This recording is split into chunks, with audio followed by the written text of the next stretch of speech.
In 2007, Chicago convened a breast cancer task force to try to figure out why so many black men and women were dying of cancer. For black women, it's mostly breast cancer. For black men, it's mostly prostate cancer. And across the cancer industry, every doctor will tell you that cancers are known to be far more severe in African American patients than, let's say, Caucasian patients. But they don't understand why. And I'll tell you why. It's a very simple reason. It has everything to do with melanin in the skin. If you have darker skin pigmentation, because your ancestors came from a region closer to the equator, where sun exposure is more intense. And so the melanin in the skin is designed to block UV radiation. It's a built-in sunscreen. It's actually a feature.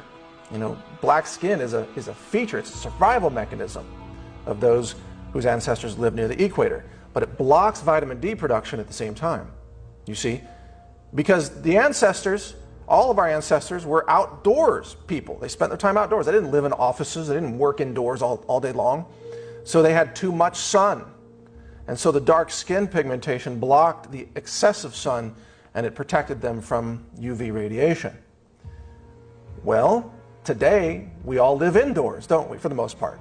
Indoor lifestyles, office jobs, even people who work in hospitals are working indoors. And when black people work indoors or live indoors, they become sunlight deficient, especially because of the melanin in their skin. So now that same feature of their skin that blocked excessive sun radiation in, let's say, Africa, now in New Jersey or New York, it's a detriment because it's causing African American populations to become deficient in vitamin D. And this is what's happening in Chicago and Detroit, and especially the more northern latitudes of northern United States, Canada, and so on. Black men in the UK have very high rates of prostate cancer, and when they get diagnosed with prostate cancer, the prognosis is less positive than, let's say, a white person with prostate cancer. The cancers are more aggressive, they're more deadly.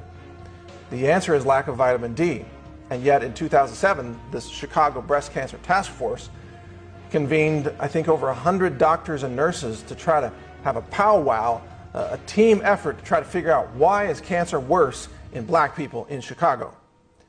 And wouldn't you know it, after spending days or even weeks on this project, they couldn't come up with the truth. The truth that people with dark skin are sunlight deficient, they're vitamin D deficient, and that's why the cancer is more aggressive, because vitamin D halts cancer. And vitamin D can be purchased for $0.05 a day. Every black person in Chicago, in Detroit, in New York, in the UK could prevent cancer. About 4 out of 5 cancers, by the way, with nothing but vitamin D. And yet the cancer industry won't tell them that. So here's a case where you have a disease that is disproportionately more aggressive in blacks versus whites. And white people, they absorb sunlight more efficiently when they're outdoors, so they need less time in the sun to generate the same amount of vitamin D as a black person who needs more time in the sun. And yet nobody is telling African Americans this simple truth. Nobody. This information is being denied the black community in America. And it's just, again, a very small part of the overall vector that I'm going to be continuing to reveal here that is an effort to exterminate blacks.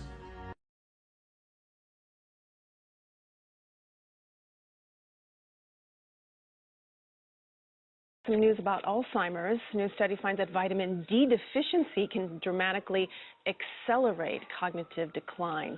How significant is this finding about vitamin D? You know, we've known that vitamin D is a powerful antioxidant, that same word again, in blocking inflammation. We've also found out from this study that vitamin D seems to do things in the brain to help protect it from deterioration and cognitive decline.